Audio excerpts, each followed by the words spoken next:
वासनाओं के क्षय का उपाय।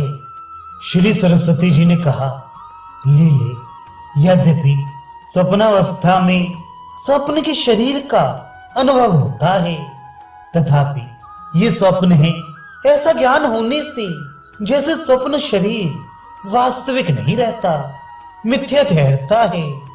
उसी तरह यद्यपि इस स्थूल शरीर का पहले अनुभव होता है, तथापि इसे स्वप्नवत मान लेने पर वासनाओं का क्षय होने से यह भी असत्य बाधित ही हो जाता है।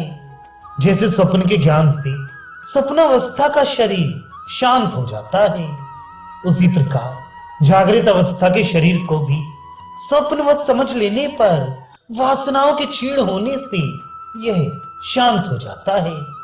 जैसे स्वप्न शरीर का और मनोरथ कल्पित कल्पना में शरीर का अंत होने पर इस जागृत शरीर का भान होता है, उसी प्रकार जगत भावना स्थूल शरीर में अहम भावना का अंत होने पर आतिवाहिक सूक्ष्म शरीर का उदय अनुभव होता ही है।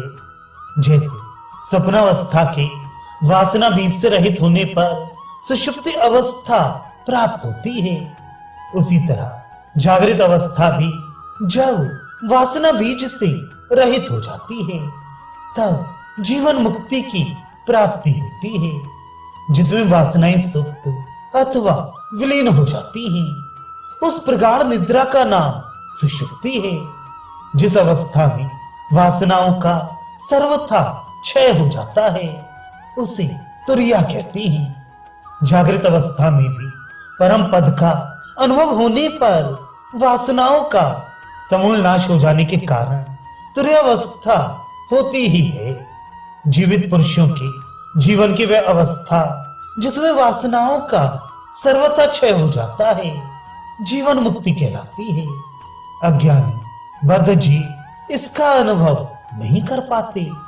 लीले, जब पूर्ण अभ्यास करने से तुम्हारे ये अहम भाव शांत हो जाएगा, तब तुम्हारी स्वाभाविक चैतन्य रूपता जो इस दृश्य प्रपंच की चरम अवधिभूत है उदित एवं विकसित हो जाएगी। जब आतिवाहिकता शरीर की सूक्ष्मता का ज्ञान सदा के लिए स्थायी हो जाएगा, तब तुम संकल्प दोष से रहित पावन लोकों का साक्षात्कार कर सकोगी। अतः सती साध्वी लीले, तुम वासना को क्षीण करने का प्रयत्न करो। जब तुम्हारी वासना शून्य स्थिति अत्यंत दृढ़ हो जाएगी तब तुम जीवन मुक्त हो जाओगी। जब तक तुम्हारा ये शीतल शांतिप्रद ज्ञान रूपी चंद्रमा पूर्णता को प्राप्त नहीं हो जाता, तब तक तुम इस शरीर को यही स्थापित करके लोकांतरों के दर्शन करो। मैंने तुमसे जो बात कही है ये बालकों से लेकर सिद्ध पुरुषों तक में प्रसिद्ध, सबके अनुभव से सिद्ध एवं यथार्थ है। ये शरीर ना तो मरता है और ना जीता ही है। स्वप्न और संकल्प संबंधी भ्रम में मरण और जीवन की चर्चा ही क्या है। बेटी, जैसे मनोरथ कल्पित पुरुष में जीवन और मरण असत्य ही प्रतीत होते हैं, उसी प्रकार इस स्थूल शरीर में भी जीवन मरण मिथ्या ही है।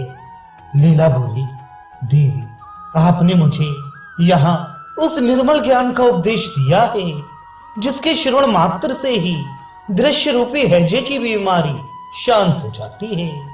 अब इस विषय में मेरा एक और उपकार कीजिए। कृपया मुझे ये बताइए कि वह अभ्यास कैसा है, क्या है, अथवा कैसे वह पुष्ट होता है और उसके पुष्ट हो जाने पर क्या होता है। श्री सरस्वती जी ने कहा, बेटी, जिस पुरुष के द्वारा जिस साधन से जब जब जो भी कार्य किया जाता है वह अभ्यास के बिना कभी सिद्ध नहीं होता। सच्चिदानंद घन परमात्मा का चिंतन करना, जिज्ञासुओं के प्रति उसका वर्णन करना, आपस में एक दूसरे को ब्रह्म के तत्व का बोध कराते रहना तथा उस एकमात्र ब्रह्म के ही परायण हो जाना, इसे ही विद्वान लोग ब्रह्म विषयक अभ्यास समझते हैं। जो विरक्त महात्मा पुरुष मुक्ति के लिए अपने अंतःकरण में भोग वासनाओं के क्षीण होने की भावना करते हैं, वे ही भव्य कल्याण के भागी पुरुष भूमंडल में विजयी होते उत्कृष्ट पद पाते हैं। जिनकी बुद्धि उदारता, परिग्रह, त्याग रूपी सौंदर्य और वैराग्य के रस से रंजित हो आनंद का स्पंदन करने वाली है, वे उत्तम अभ्यासी कहे गए हैं।